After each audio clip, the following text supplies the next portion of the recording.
Oh, sorry.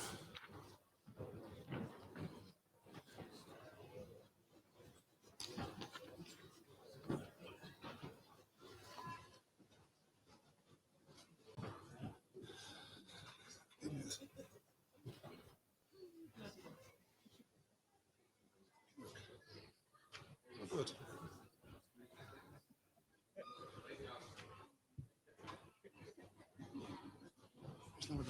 A few more to. What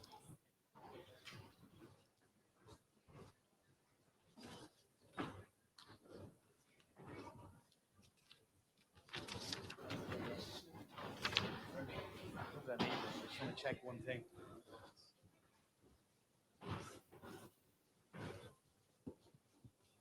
Good. Good afternoon, ladies and gentlemen. On behalf of the Department of Housing, I'd like to welcome you all here to our discussion this afternoon on vacancy. And what are we talking about, I suppose? We're talking about vacant homes, vacant houses, vacant buildings. Not necessarily derelict buildings, by the way. Let's not get confused by that today. Let's think of vacant buildings. Buildings are houses, properties, empty premises which are empty in rural Ireland. I suppose it's a sort of picture postcard we don't want to talk about or see coming from rural or urban Ireland. In the past, we had all those great John Hind images of hearse carts and carriages going around the world. And no one really wants to talk about modern day images with curtains blowing in the window or perhaps junk mail or letterboxes there.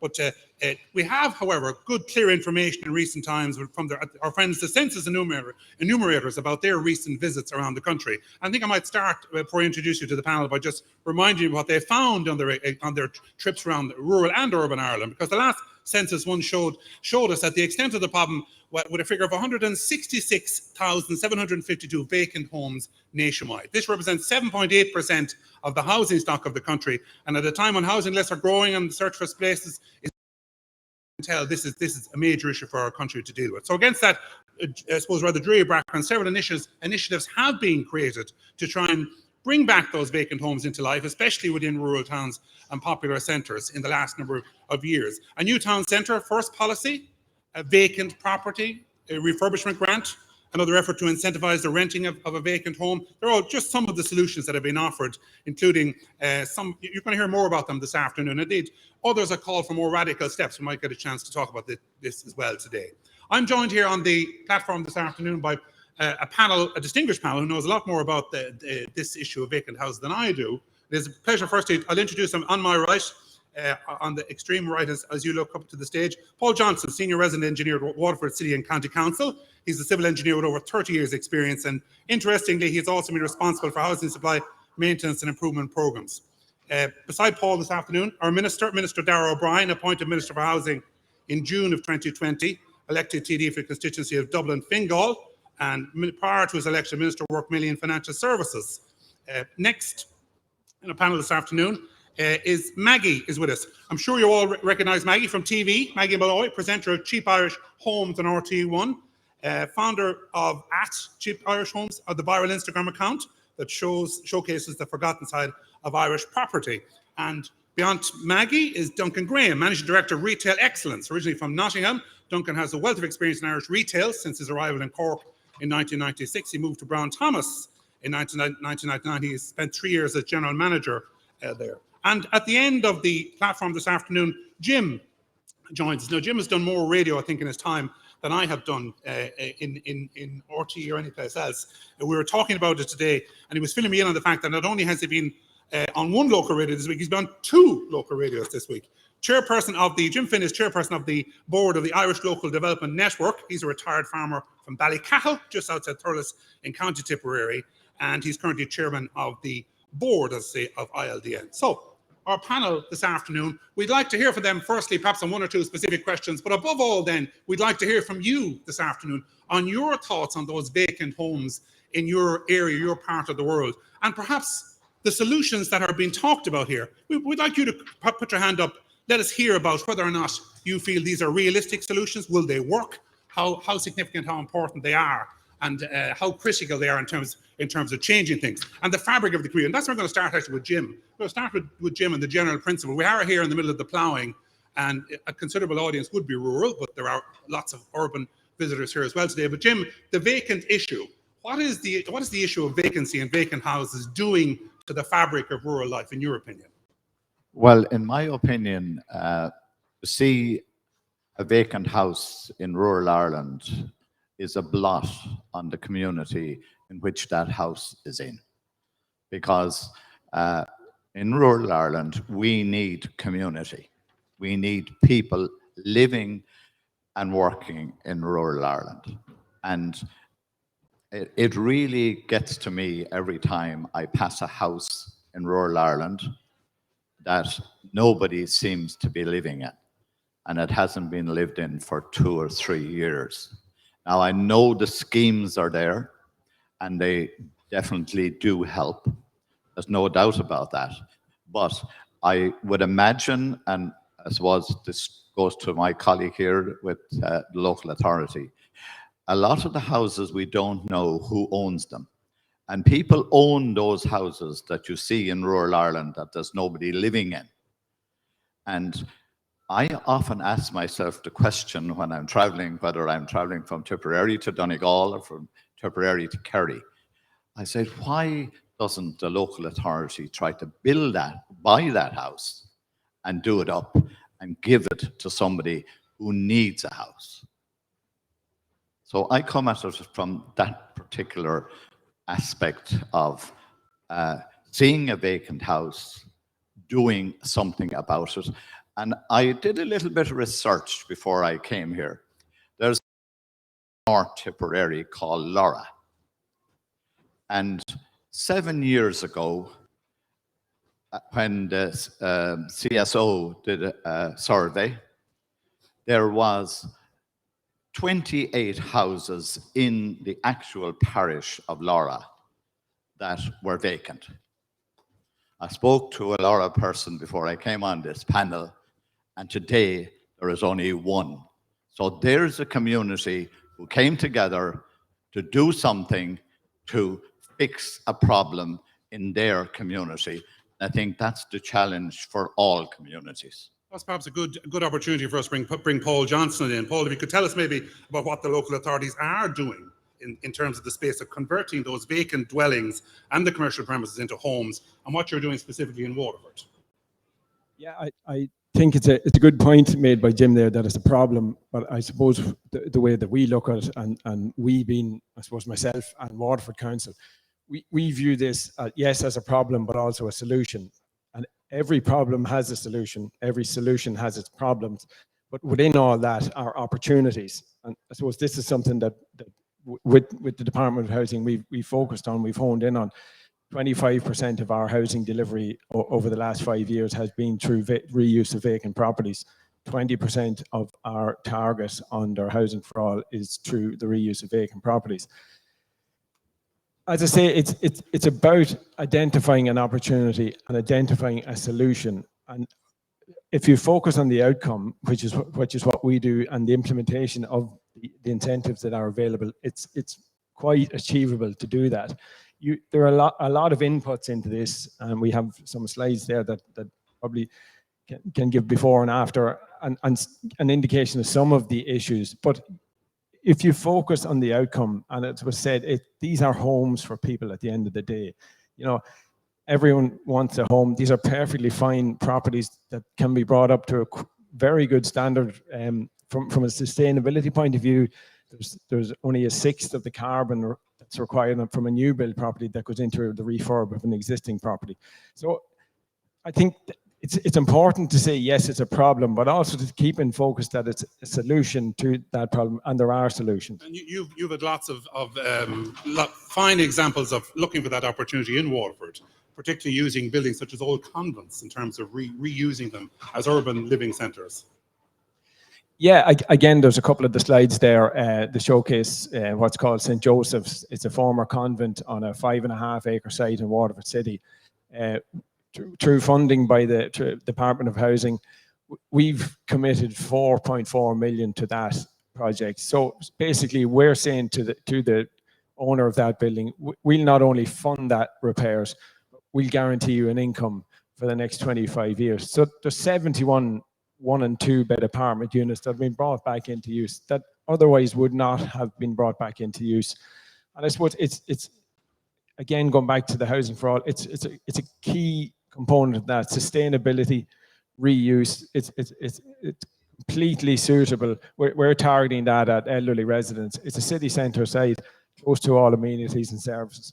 Okay, I'm going to ask Minister O'Brien to come in on this in a few moments and tell us what are the other initiatives going on at the moment. But let's bring it back to the one-to-one. If you're looking at a vacant house in your community or in your area, what would it take really to bring to avail of the opportunity? What challenges are there? Maggie Malloy goes looking at these houses for a living and gets paid for it as well. Maggie, what could you tell us a bit about the opportunities and maybe the challenges that face homeowners and house buyers in turning that vacant dwelling into their dream home or their lovely home? Well, I think the biggest issue that most people face is the services that are in the house already. Like, a house can be empty for maybe 2 or 3 years, but someone can have been living in it, maybe your granny or someone your granny's age, and they mightn't have even had an indoor loo. So when you go to get a mortgage to buy a house like that, the bank is coming up to you and kind of going, well, that doesn't have a toilet inside. And I would look at it and go, but it has a toilet. I'll go outside in my wellies, I'll be okay.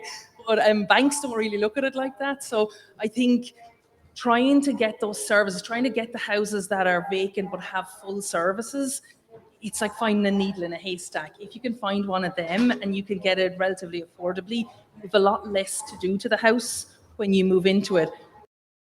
But you can't really tell from a house whether it has these services, so it can just be difficult. It's a lot of search and yeah, just really kind of, I suppose, trying to find one that has services in it, and you'll have a better chance with the bank. Yeah, I was going to say the budget issue. Is that another big obstacle to get over? I think it's a mental thing at the moment with young people. I think young people think they need to do a lot more than they need to do. I think everyone has this thing in their mind of buying a vacant house and getting it up to spec, when realistically you can live in a lot of these houses as they are, do the renovations as you go along, get your grants year in, year out for things. And I just think people need to maybe realise that they can live in a house that's a little bit rougher around the edges than they think they can. Yeah.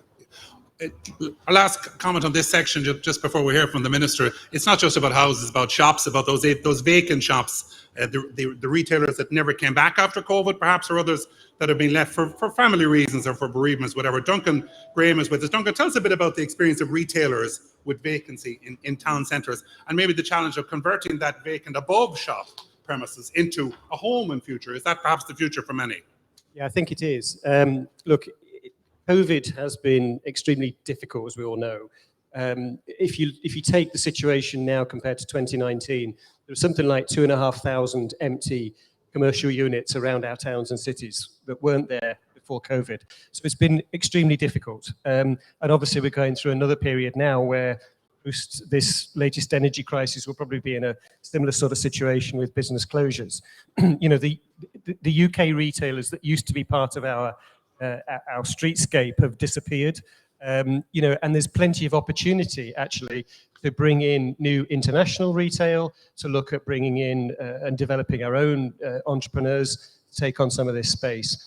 But there's also, you know, that's all at ground floor level. If you look above that, in many of our towns and cities, that space was also occupied by the retailers, and it was stockroom space, and they don't need it to the same degree now. So increasingly, we're going to see that emergence of more vacant units at first and second floor level, and that's ripe for housing, in my opinion. You know, a lot of European cities are already doing this. If you want to have the sort of 15-minute town and city with everything close by, that has got to be the future. But in order to get there, we've really got to eliminate some of these planning difficulties, and we've got to have the will to get after it and make it happen. Minister Darragh O'Brien, there's a whole myriad of different challenges there, isn't there? Upstairs, downstairs. I know you've been busy today with announcing a new initiative on providing housing in rural areas, but can you tell us a bit about that initiative today, and maybe the other supports that are available, perhaps people in the audience who would like to restore dwellings and return them into homes? Yeah, sure. And look, it's great to be here. I suppose to follow on just briefly from what all the panelists have said, and Paul, like, there's an opportunity here. Vacancy, you know, is a blight. Dereliction is a blight, but we can do something about it. So you'll see some really good examples there, which are around the room. St. Joseph's and Waterford, an incredible piece of work, but lots of other things. So I see it twofold of what we can do is, one, in relation to the provision of additional public housing stock, social stock, and that's where the local authorities step in and purchase properties or use some of the schemes that we have to do that, and add and give homes for people for life through our social housing. The other piece which I really wanted to do, and this is the big piece of work that Maggie does, you know, is for young couples or individuals there who see empty homes in their own towns or villages, that what help we can give them to, you know, deal with some of the costs that are there too. So just in July, we opened the Croí Towns and Villages Fund, and it's a very simple grant actually. It's €30,000 for vacant property, as long as it's been vacant for 2 years or more. These are managed by our local authorities, applications straight to them, and €50,000 for a derelict home. And without even pushing it very hard, like we've already had nearly 200 applications in 4 weeks right across the country. And this is, I like to keep schemes simple where people can access them. And this is a real, you know, measure to actually reduce that cost that Maggie's talking about, if it is to put in the toilet in the house, if it is to change the kitchen. Because, you know, I see it myself when I'm traveling around the country, and I think there's a real big opportunity there. So that's open, and it's open for business. What we've done today is to ensure that within those same towns and villages, we'll see sites around them, some vacant sites in the backs of former pubs or whatever it may be.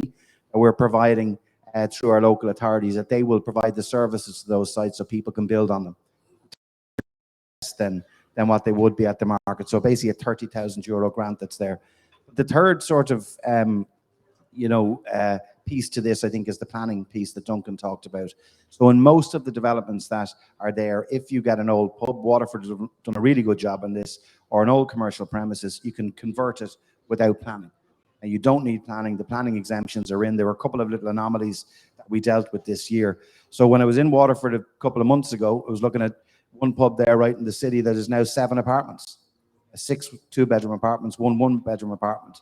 And we've opportunities to do that right the way across the country. But what I want to do as well is to allow those young and not so young people who want to own their own home too, they have access and the help that they need through the Croí grant scheme. And they're not insignificant. Like, it's 30,000, as I said, and 50,000 if it's vacant. And I actually think this could be very successful. We'll monitor how it works, and we'll tweak it if we need to. And I sort of pre-announced an announcement today because I think it's also important that we have a lot of old farmhouses across the country outside of our villages. Because that was an issue, wasn't it? Some people in the rural areas are saying, why can't we get the 50 grand? Why can't we get the 30 and the 20? Had to come to the ploughing with something today. So we came to the ploughing today to say, well, that's going to be extended toward the end of October to those homes as well that are outside. But we do want life back in our towns and villages. And that's why there's a big focus there. I mentioned to you earlier when last year I was down the country with my wife and daughter, and it was in Banagher and Offaly. Fine town that Banagher is. But if you walk down the main street towards the harbour, if you're coming down towards the Shannon, see anything between 40-50% of the buildings there are empty. And it's a fine town. It needs a bit of life breathed back into it. And there are people there in the area who want to be able to buy a home and own it. So we'll do that now through the scheme we have, and allow the local authority as well, as best as possible, to CPO others and bring them back into public housing stock. Okay. I've got another 20 questions for everyone on the floor, but I would like to hear from the people on the floor and not just on the people on the platform. Anybody with a question? Anybody from Mayo in the audience this afternoon? Any Mayo folk in yet? I'm looking at your place at the top of the derelict houses list from our recent census information, and you're high enough on the vacant houses as well as the dubs. Maybe we should just look, I suppose, to find out why are these empty. We're not talking about derelict houses, we're talking about vacant houses. So there is junk mail in the letterbox, or there's a newspaper there that has been a free sheet that was never given away. Paul, do we know much about the causes of vacancy? What are the principal causes of vacancy? Yeah, I think especially in the last few years, one of the big drivers was obviously financial issues that owners had. As well as that, one thing that we would have identified is no matter how many vacant properties there are, these are all effectively individual owners. There's a multiplier here. So this is a key thing, because the answer to all of this is to talk to people. And as I said, the solution to this is people. It's about getting people into houses, and you can't overstate that or overestimate that. Some people just can't manage property, and for whatever reasons, and suppose if it doesn't end up hurting them, you just leave it the way it is. It falls into disrepair. It's not used. There's other factors such as people move into congregated settings and their circumstances change. bereavements, probate, all those kind of issues. But it's I suppose as a local authority, what we do is we put ourselves out there and we say, well, we have solutions. We can help you, whether it's the repair and lease, the buy and renew, and now the pre-Conehead. I think that's the approach. And it is each time an individual case, but and it's a slow burner, and it probably always will be. But look, that's the game you're in. You just get on and play the game. I suppose, how do you communicate with those people on a one-to-one basis? If it's a vacant house in the city, they'll have to come to you, will they, before you really, unless you're doing something in that area, something specific in that area? Yeah, and it's not really typical local authority fare. We say that to promote, most people barely come into local authority pay the car tax. They won't. A lot of people are afraid of us for some reason, but it's about putting yourself out there. And the way we look at it is we have something we can sell. And another great boost that we had is we went out to the market, the auctioneers, valuers, estate agents, and we said, if you can identify the owner of that property, get that across the line that we can get an agreement to bring it back into use, we effectively give you a finder's fee. That has worked hugely. And look, that's the way the world works. We all need to help each other. Yeah, so you're using the context. The people who know the business, I suppose, at the end of the day are the key ones. Jim, I know the local development companies have been involved as well at various projects in terms of trying to restore vacant dwellings in towns and villages in rural Ireland. But what do you think is needed at local level to try and get this going again?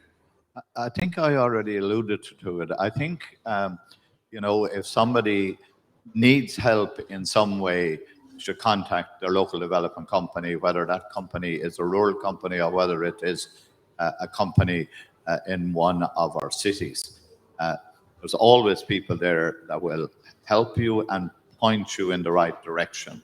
I suppose most of the work that a lot of rural development companies, particularly the rural companies, most of the work they do for you, Minister, is to retrofit and make homes an awful lot more comfortable for people nearly as old as myself, and it's a great way of doing it. Local companies like the Minister and like the local authorities, the local development companies are open for business 365 days of the year, as far as I'm concerned. And we will do anything we possibly can. There's one thing I would like to say, Chair, and that is there is a cohort of people that need a lot of help. And I address this to the Minister. I'm involved in a drugs task force, and we are forever looking for homes for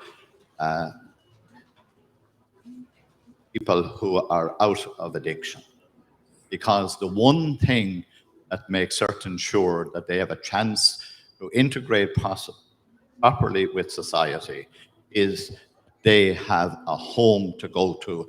They don't go back into environment that they were in before they have recovered. It's a good point. Let's go straight back to the Minister on that. I mean, in a general sense, is there enough hands-on approach, treatment? Are you bringing the community with you when you're doing this work?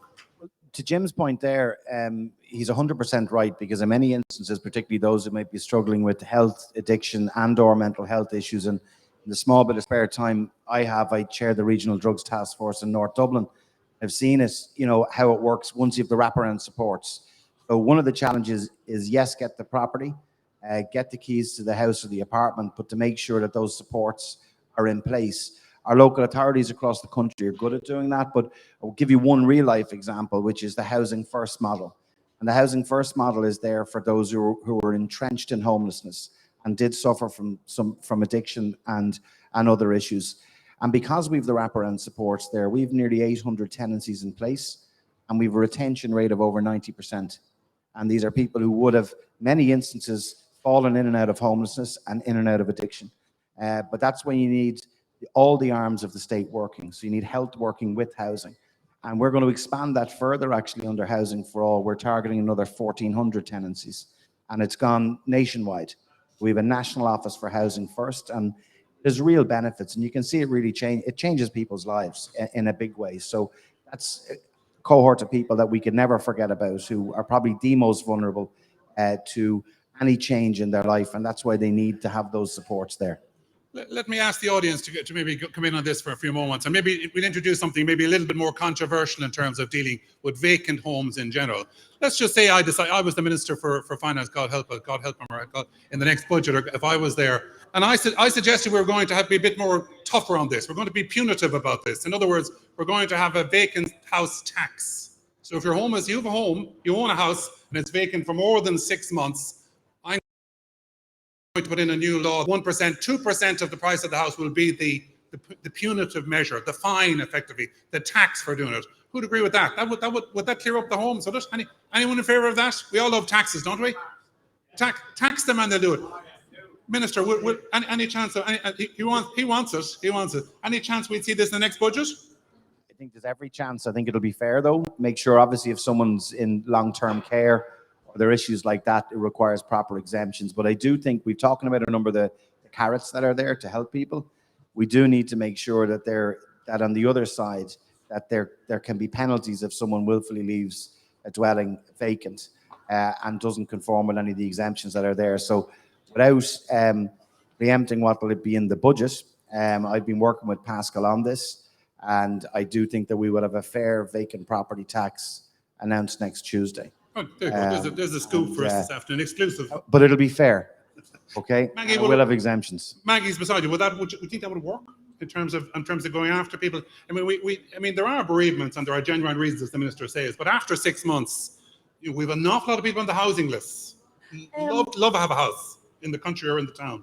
I mean, for me personally, I see the very, very vulnerable reasons why people don't live in these houses. I talk to farmers, I talk to regular homeowners that literally just don't know what to do with the houses. Like these are not investment funds. These are regular people living in the middle of rural Ireland. For some reason, can't sell the house. They haven't come to terms with selling the house.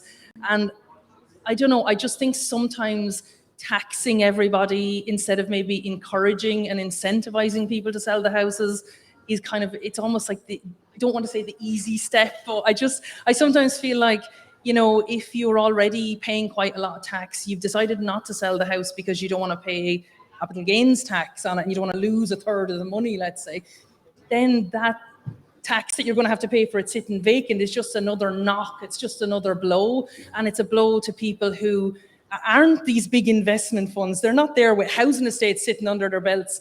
There's someone who, let's say, has a farmhouse in the middle of a farmyard that's still working and they don't want to sell it because they don't want a stranger moving into their farmyard. Yeah. You know, so I think and then all the younger generation have already built their houses. It's just, I think sometimes just slapping a tax on it isn't necessarily the best solution. Well, look, Maggie makes a very fair point. Just the thing there is, it's what measures can be brought forward as a principle. I don't see it as a revenue raising in particular, and we would obviously have to have very fair exemptions, but it's the principle into the future, and it does apply to some of those big investment funds that Maggie talks about, that we have had issues with some apartments which are perfectly fine, and now it's less and less now, but being left empty because they want to keep rents higher. So I think it's a principle in relation to how we would do it. We have a number of good schemes there that will help people with it, but it would require very fair exemptions for family reasons, and ill health and other things would certainly be dealt with. But I do expect it was an objective in the programme for government that we would look at this, and there, you know, but it would be administered in a fair way with the required exemptions that we would need there for people. So in the instances that Maggie has raised here by way of examples, that it wouldn't apply in most of them. We just don't want people hoarding. We've had issues with that in the past, particularly on the investor fund side, and I think this can help whilst we're providing the grants to help people actually take those homes in, and keeping to provide the funds to the local authorities to be able to buy those homes too and bring them into public housing stock. And let's be straight, it annoys the hell out of people to see them empty. But maybe we should be looking at premises in terms, Duncan, a tax, a vacant premises tax, because you know, large companies, large operations, sometimes if they've been through a difficult trading year, if something was closed in difficult circumstances, they're moving on to their next challenge, not necessarily filling the property which they cannot sell. Yeah, look, we've had it through COVID, haven't we? The situations with high rents that, through periods of closure, and non-essential retail closed for 9 months out of 18 months or 2 years during the period of COVID, and those asked to pay, in many cases, full rent for periods of closure, and many of them just simply couldn't. And we've had situations where when you look at who actually owns a lot of these shopping centres and stores around the country, you'll find the trail goes back to some institution somewhere, and who are only interested in the valuation of that property and keeping that valuation high. And yet, there are many property people around the country that are offering deals to get retailers through the door. So, there's a disconnect there which needs to be resolved. Yeah. And we do need to fill a lot of this property that's lying empty. Okay, time for hear from the audience. Let's anybody with a suggestion from the floor in terms of how we deal with vacant property in your area or vacant homes. Anybody with any measures? We all shy? Any hands up? We're all shy. We're all happy with where we are, aren't we? Here we go. Gentleman over here. Just 1 second, we get a chance. These are just, as I say, objective suggestions maybe that'll bring it on a bit and solve this problem. I just have a question there, that if you inherit a house that's vacant through a fair deal and probate and that, will they be entitled to apply for the 30,000 grant to bring it up to spec? Because it has been empty for, say, 5 years. A very good point. As long as the house is going to be taken into ownership, so the person who's going to be taking that in is going to be living in it, because we want to make sure that we've other schemes through repair and lease and that which will allow go into social housing. But if someone is actually taking that home in and it's vacant for more than 2 years, it requires work, they can apply to the Crecona scheme as long as they're going to be living in it as their principal private residence. So there's a way of doing it as long as we sort out who is inheriting the house really at the end of the day, and they're going to live there. Anybody else? Now the gentleman here in the front. Yeah, just checking the timeline for those grants, how long they're being implemented and how long they're going to be last. I have a second question as well. Yeah, sure. You want me to answer that now? You can answer that one, yeah. Sure. Yeah. Well, they're in place since the middle of July. Okay, just middle toward the end of July, so it's up and running now. So every local authority, the applications are made through your local authority, and it's a pretty straightforward process. How long they're going to be in, I think these are going to work. I think, and if they work as I believe they will be, they're going to be in certainly for the term of this government. And there's been a real interest in them, and there's a real demand. And as I said, I think it's an effective way of dealing with it to help people. So they're open for business now, basically. The ones for the rural one-off houses that may be vacant will be the end of October. So towns and villages open now, and then the expansion of that and also into our cities. Duncan and Jim mentioned we are looking at what's called the above the shop. So your more urban areas as well, the grants will apply to that too, but that will be later in the year. So right now they're open for business. Thank you. Second question, how do you define derelict as opposed to vacant, or what state of dereliction does it have to be in, deemed derelict? In the sense that it's worth 20,000 more. It is, you're right. You've read up well on this. It is worth 20,000 more because you'll probably need it if it's derelict. The local authority will certify it as to be it to either be vacant or derelict. So they will decide on the additional 20,000, and that they'll survey it, come back and say yes, it is derelict, then the 50,000 applies.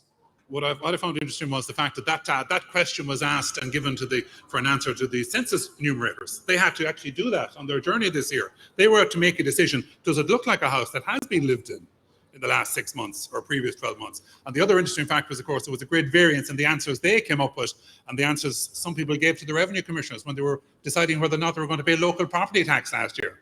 Lots of people were told, of course it's derelict, it hasn't been lived in for years, etc. So surprise, surprise, we didn't get all the honest answers some of the times going around. Any more questions on the floor before we come back to our panel? Anyone else in that? I want to just leave for just 1 second. I want to ask, maybe simplify it again, I suppose, in terms, it's not just about houses, there's sites here as well. Explain to me, Minister Paul, that there are initiatives in terms of with the local authorities in terms of getting our hands on sites. Because I know at the end of the day, some people want to build their own home in the area if they can, and there is assistance available. Yeah, the teams for that, and again, some only recently introduced. I suppose at the minute, what we do as local authorities generally identify and target small infill sites that we can produce our own developments, particularly for smaller 1 and 2 bed units, where there's such a huge demand. And as the minister said, the would satisfy the housing first program, so you can actually provide people with their own door accommodation. It's like you said, Kieran, any town or village that you travel through in the country, you can see not only vacant properties, but also vacant commercial units and vacant sites. It's a range of measures and a targeted approach, I think, that's needed. And a lot of those are actually there. As the minister said, there's quite a number of supports there already. It's just about getting that message out, and I think events like this will certainly help that. But if our vacant homes office in Waterford is full time, and it's there, I suppose, not only to provide for ourselves and our tenants and residents, but also as a general one-stop shop for the public. We're there. We're happy to provide advice. Anytime, in fairness, we've gone back to the Department of Housing on any queries or additional funding, or to push the boundaries or limits, that has always been supported. So I'd say to any owners that are out there, contact your vacant homes office. That's the first point of call for advice. Or perhaps even call into the department's marquee here today, where I believe there's an extensive guide to that, because I suppose education is part of the problem, in terms of Minister, getting the word out, and people are reluctant to march in and tell them about their vacant house in case they might get a bill for something, I suppose. Look, they're not going to be able to bill. Actually, our vacant homes team are sitting here, so if anyone's any questions, those my 5 colleagues are there too. But as Paul said, the service sites, which is the ready to build, we're going to be providing money to the local authority to bring them on, to provide the services if they're not there, and then they'll be offered for sale for owner occupiers as well for €30,000 less. So it's effectively a €30,000 grant, and that's been kicked off today as well. So lots of different levers to tackle this issue. Okay, Maggie Malloy, we're going to make you the Minister of Finance next, before the budget coming up. And you've one straightforward policy to announce when you stand up in the door, and that's basically the one measure you would introduce if you had the chance, the one key action you feel is needed to address vacancy. What would it be? What would you land on the nation if you're on your feet in Leinster House? Before today, I would have said I would have really liked the Cree Caneha scheme to be extended to actual rural Ireland, people who look out on fields and people who don't live in towns and villages, but we're after getting that now, so I'm quite happy at the moment. No, seriously, a lot of the people that talked to me were disappointed, they kind of felt left out, and this is a huge thing. Rural Ireland is rural Ireland. It's not just towns and villages, and I think it's a huge thing that we have that. Duncan, what your moment of glory? The retail sector, what would you like to hear? So my moment of glory, yeah. I think first off, I would say something positive, which is what COVID has taught us is that we do actually enjoy the places close to where we live. When we had 2 kilometre distance and 5 kilometre distance, we actually discovered things around us that we really appreciated.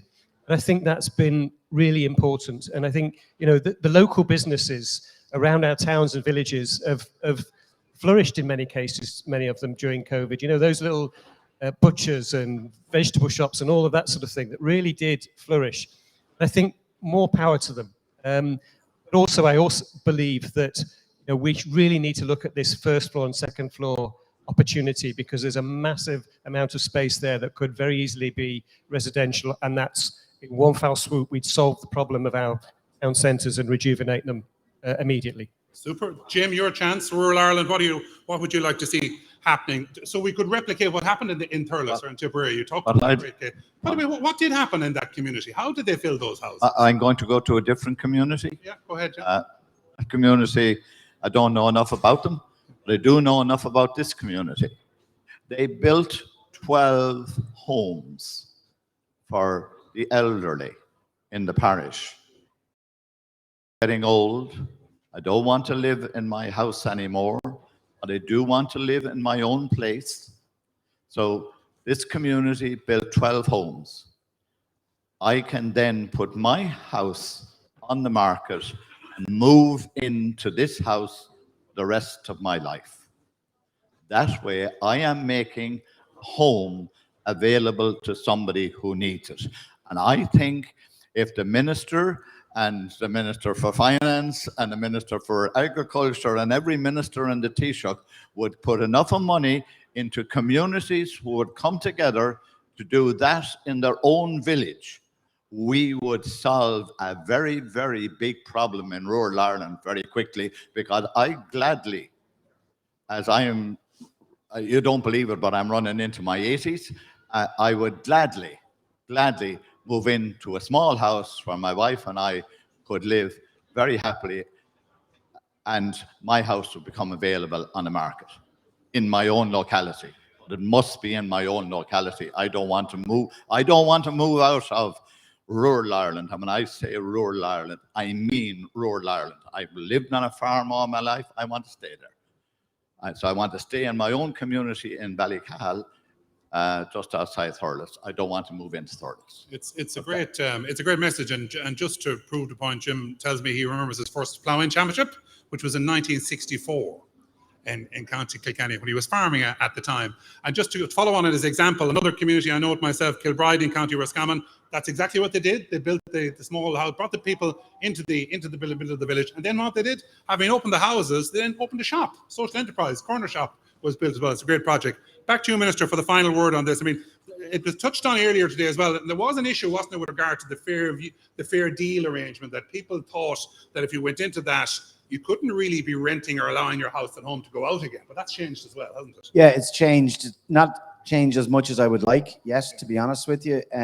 The contribution that has to be made to fair deal heretofore was about 80% of rent. It was quite punitive, actually. We reckon from the research that we've done, about anything up to 8,000 homes, are unoccupied because people are in fair deal arrangements. Now, it's just to provide the choice for people. It may not suit some families. I don't think families should be penalised if they decide that, we are going to rent the house out, because, there are benefits to that, because if someone's not living in the property degenerates over time, heat's not on, it's not being lived in, and that. So yes, changes have been made to reduce the contribution from 80 to 40. That needs to be implemented now by the HSE and the Department of Health. I'd like to see it go further, to be honest with you, and it give real choice. My main play was that there shouldn't be a punitive additional contribution to that. Fair deal works well. It's a really good scheme that's bedded in, that can help people, should they need the nursing home support, help them with their cost of that. But I don't believe that people should be penalised for, putting to use the property that they have. So yes, a change has been made. I think we need to go further, and I'm still working on that with colleagues in government to move that on a bit further, because I think it just, at least it'll give families the option. Okay. On that, we're going to wrap it up, ladies and gentlemen. I hope we've got your brain working in terms of the vacant houses in your area, if not in your family, and how maybe in terms to come we could ensure that that number keeps going down. It is going down, in fairness, from the 2016 census to the 2022 one. The number has reduced. We all want to see more of these homes coming into play because of the issues of housing in our community and in our own families. And so let's hope that's something that will happen. At this point, I'd like to thank our panel this afternoon for contributors. My thanks to Jim, to Paul, to Minister, to my brain has left me. Maggie and Duncan, all of whom have given us a food for thought, I suppose, on what to do next. And above all, I would say to you, before you leave, you really should go all into the Department of Housing marquee that is there, and you'll get the meat on the bone, I suppose, the detail of how you can continue to ensure that we don't have as many vacant homes in Ireland. And with that, I'd like to thank you very much for your attention. Good afternoon.